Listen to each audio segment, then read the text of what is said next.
Hi, thanks for joining me for this week's Mindset video. This week we're going to have a social emotional check-in where I invite you to sort of self-assess where your child is with their social emotional readiness for kindergarten. And I'm going to give you a few tips on where to chart your path from your self-assessment and how to make some progress forward in that area. So much of your child being ready for kindergarten has nothing to do with academics. After all, we send them to school to learn the academics. So much of it is instead just being able to navigate through their school day, emotionally, socially. Fine motor skills obviously important in that as well, but that's of critical importance when it comes to assessing whether or not your child is ready for kindergarten. So I invite you to go over some of the objectives that we've covered under the category of social emotional readiness. Think about the types of things that they're really going to need to be prepared for in kindergarten, and really evaluate where your child's at the moment and where they might benefit from some additional focus. So pay attention to things like, do they transition easily from one place to another or from one task to another? Do they interact, confidently and reasonably well for their age with their peers? Or is there any sort of anxiety over that or difficulty doing that or navigating social issues with other children? Do they have anxiety that is more than you would like them to have maybe when separating from you, if they're dropped off somewhere with grandma or, at a play date. So these are some of the areas that you want to look at and really ask yourself some honest questions about whether or not you think your child is ready for kindergarten or is approaching readiness, whether you think that they're on track to be confident in these social emotional areas when it's time for them to go to kindergarten. And so don't get overwhelmed with all the aspects of this. What you maybe want to do is pick 3 things max, 3 areas or specific points that you think that they could benefit from some additional work or additional assistance in these areas. And if you don't have 3 big ones, that's even better. 1 or 2 are even better. The more you're focused down on just 1 or 2 or 3 at the most things, then the more likely you are to have success in making progress in those areas and not overwhelming either yourself or your child. So once you have your list of items, social emotional items that you think your child could benefit from some more progress in before they go off to kindergarten, then it's time to make a plan to approach those.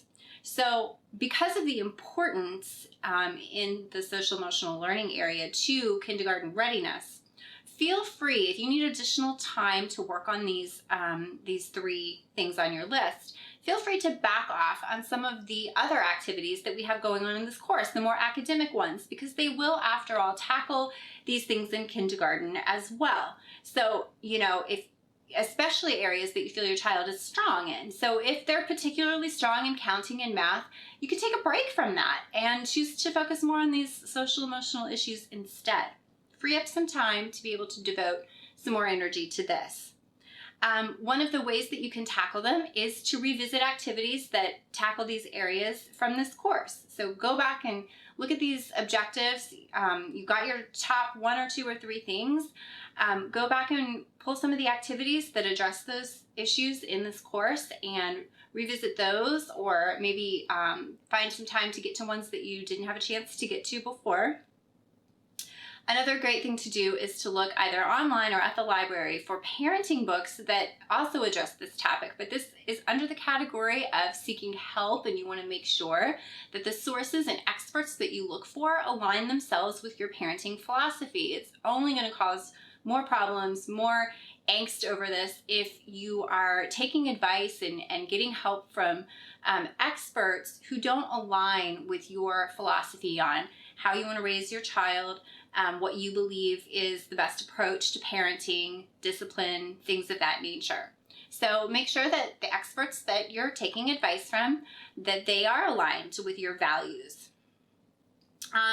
Another really good way to tackle a tremendous amount of social emotional learning, sort of all in one basket, is to replicate a kindergarten-like environment on a little bit more of an informal level. So you might join like a mom's day out group, or a play group, or some other kind of interactive experience. You could start out with, maybe a class, a mommy and me class, where your children can interact with other children, where there is some kind of teacher or instructor that they're supposed to listen to, but where you're still present. And then you may work up to a play group that's more of a drop-off experience, where you do drop them off there to play for a short amount of time. So you just really assess where your child is at, and they can gain so much from those environments where they have the opportunity to be in a new location, have a little bit of structure, have some activities, have a teacher that they need to pay attention to and follow directions from, have other children that they can interact with, and that will really help to replicate this kindergarten-like structure on a more informal and approachable level, and they can get a lot of the skills that they're going to need worked in that way. And if nothing else, it's going to give you a more easily accessible environment to really observe your child in. And maybe this is a good tool to use to sort of diagnose your child's kindergarten readiness, is to attempt an activity like this.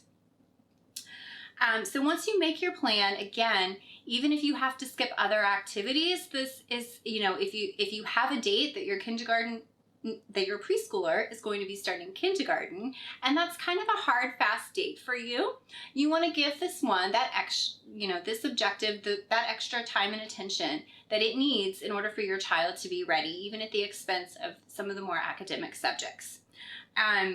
Remember that small and incremental practice in this is really the best route. It's why you want to start tackling these issues early, so that you have plenty of time.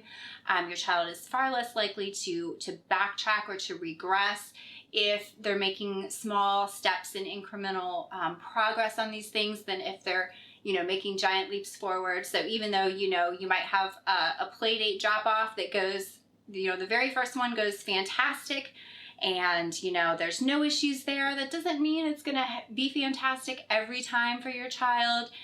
So they may need that experience many times over the course of a few months of having some play dates that go fantastic, and then other ones where they're really not ready for you to leave them.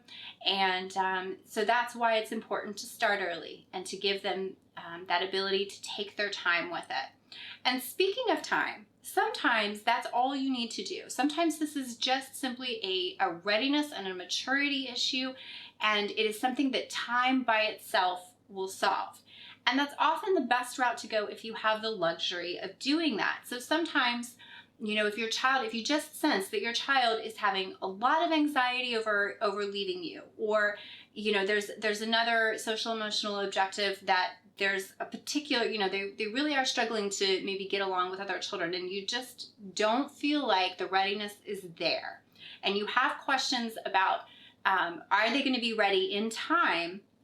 If you have the luxury of delaying kindergarten, sometimes you're given the option of like an early start date, or a 6 month later start date. Consider that. Consider continuing to work on the academics at home, and just let time take its course. Give them the lots of exposure at the playground, playing with other kids, and being present with them, and directing their attention in the appropriate places, and a lot of guidance and a lot of support on whatever those issues are that they need to work on. And let nature take its course, and let them develop that maturity in time to be ready to go to kindergarten. Again, it's potentially an option for your family to consider home education for kindergarten, and to send them for first grade instead. And so that might be something you want to consider as well. There's lots of different options. So if again, you do have a hard and fast date for kindergarten, and you really need them to be ready to start on that date, then I would go ahead and do the self-assessment, pick your top 3 things max that you want to focus on, and make a plan to devote extra time to those things. But also consider just giving your child the benefit of a little bit more time also to just develop that maturity and be ready for kindergarten on the social emotional level, because that is so critical to their success, to be able to go and feel at ease and feel confident, and be able to then focus on the academic subjects there at kindergarten. So I hope this gives you some food for thought for this week, and we'll see you back next week.